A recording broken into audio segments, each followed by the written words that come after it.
When the Philistines captured the Ark of the Covenant, God struck them with ofalim. We don't know what ofalim were. The Septuagint connects it to the buttocks. The Aramaic Targums substitute tehorim. The Syriac Peshitta used the words and independently means anus. No two ancient translators agree, which tells you nobody was sure. The Masoretic scribes, the medieval guardians of the biblical text, took a position. They established tehorim as the kri, the word to be spoken aloud whenever ofalim appears. The reason? Ofalim was considered too vulgar for public reading in synagogue. The people who preserved the text also censored it. They didn't change the written word, that was sacred. They changed what your mouth was allowed to say.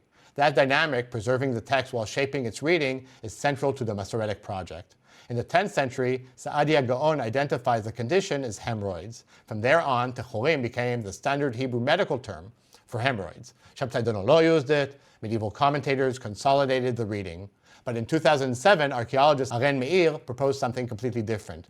Based on phallic clay vessels excavated at Ashkelon and Gath, two major Philistine cities, he suggested that ofalim referred to the male organ.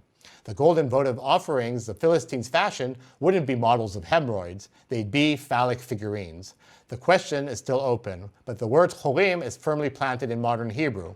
Thousands of Israelis visit the pharmacy for tehorim medication, without knowing the word began as a synagogue substitute for something the Masoretes considered too crude to say aloud.